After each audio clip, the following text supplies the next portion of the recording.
Hello friends, welcome to Priyadarshini food court. Daily ఒకటే recipes తిని bore కొట్టినట్లయితే ఒక్కసారి ఈ రెసిపీని ట్రై చేయండి. నోటికి ఏది సహించినప్పుడు ఇలాంటి కర్రీ చేసుకుంటే నోటికి కారం కారంగా, పుల్ల పుల్లగా, సూపర్ టేస్టీగా ఉంటుంది. ఇంకా ఈజీగా కూడా చేసుకోవచ్చు. ఇప్పుడు ప్రాసెస్ చూద్దాము. స్టవ్ ఆన్ చేసుకొని ఒక పాన్ పెట్టుకొని తగినంత ఆయిల్ వేసుకుంటున్నాము. ఒక ఆనియన్, 2 పచ్చిమిర్చి కట్ చేసి వేసుకున్నాం.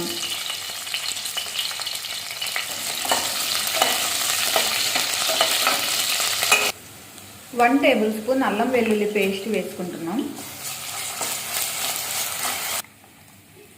3 బంగాళదుంపల్ని పీల్ చేసుకొని కట్ చేసి ఇలా సాల్ట్ వాటర్లో వేసి ఉంచుకున్నామండి. అలాగే కొన్ని ములక్కాడ ముక్కలు కూడా వేసుకుంటున్నాము.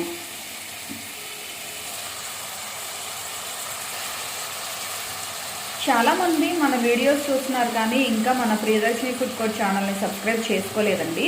మర్చిపోకుండా మన ప్రియదర్శిని ఫుడ్ కోర్ట్ ఛానల్ని సబ్స్క్రైబ్ చేసుకోండి. అప్పుడు మీరు మన రెసిపీస్ ఏవి మిస్ అవ్వరు. అలాగే ఈ వీడియోని లైక్ చేయండి. ఒక దోసకాయని పైన చెక్కు తీసుకొని చిన్న ముక్కలుగా కట్ చేసి వేసుకున్నాము. దోసకాయని చేదు చూడడం మాత్రం అస్సలు మర్చిపోకండి. కొంచెం పసుపు, ఉప్పు వేసుకుంటున్నాం. ఇదంతా బాగా కలుపుకోవాలి. మూత పెట్టి మగ్గించుకుందాం. ఈ ములక్కాయ, దోసకాయ, దుంప ఇవన్నీ కొంచెం మగ్గిన తర్వాత ఒక 3 టమాటాలని కట్ చేసి వేసుకున్నాము.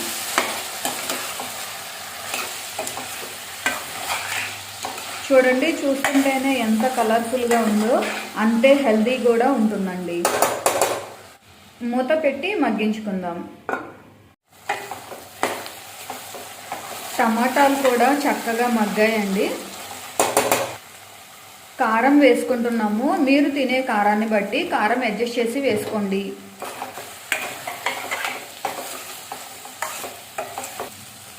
తగినంత వాటర్ వేసుకుంటున్నాం. వెల్లుల్లి దంచి వేసుకుంటున్నాము. కర్రీ ఎప్పుడు కూడా ఇలా ఉడుకుతున్నప్పుడు దంచిన వెల్లుల్లి వేసుకుంటే ఆ వెల్లుల్లి అరోమా అంతా కర్రీకి పట్టి మంచి అరోమాటిక్గా సూపర్ టేస్టీగా ఉంటుందండి. ఉడికించి ఘాట్లు పెట్టుకున్న ఈ కోడిగుడ్లని ఇందులో వేసుకుంటున్నాము. ఒక్కసారి కానీ తిన్నారంటే ఈ కర్రీని అసలు లైఫ్లో ఎప్పుడు మర్చిపోలేరండి. అంత బాగుంటుంది. ఎవరైనా ఈ కర్రీని ఇష్టపడి తీరాల్సిందే, అంత బాగుంటుంది. కొత్తిమీర, పుదీనా, కరివేపాకు వేసుకుంటున్నాం.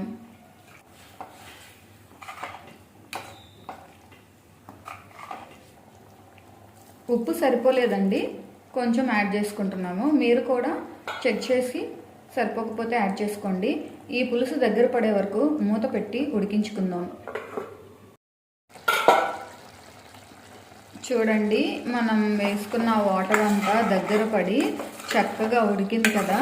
ఇందులో ఉన్న దోసకాయలు, బంగాళదుంప, ములక్కాయలు అన్నీ కూడా పర్ఫెక్ట్గా ఉడికి ఉప్పు, కారం, ఆ టమాటాల నుంచి వచ్చిన పులుపు అవన్నీ కూడా ఈ ములక్కాయలకి వీటన్నిటికీ పట్టి అబ్బా రుచి మాత్రం అద్భుతంగా ఉందండి. పులుసు పులుసుగా, కారం కారంగా అస్సలు అద్భుతంగా ఉంటుందండి. కొంతమంది దోసకాయ అంటే ఇష్టపడరు, కొంతమంది ములక్కాయ అంటే ఇష్టపడరు, కొంతమంది ఎగ్ ఇష్టపడరు. అలాంటి వాళ్ళకి ఇలా మిక్స్డ్ కర్రీ చేసి పెట్టండి. అసలు ఒక్క ముద్ద కూడా మిగిల్చకుండా తినేస్తారండి. మళ్ళీ మళ్ళీ ఇదే కావాలి అంటారు. పిల్లలకి లంచ్ బాక్సుల్లో కూడా చాలా ఇష్టంగా తింటారు. చాలా సింపుల్గా కూడా చేసుకోవచ్చు. మీరందరూ తప్పకుండా మా ప్రాసెస్లో ఒకసారి ట్రై చేయండి. ట్రై చేసి మీకు టేస్ట్ ఎలా వచ్చిందో మాకు కామెంట్ చేయండి. ఈ రెసిపీ మీకు నచ్చినట్లయితే ఈ వీడియోని లైక్ చేయండి, షేర్ చేయండి. మా ఛానల్ తప్పకుండా సబ్స్క్రైబ్ చేయండి.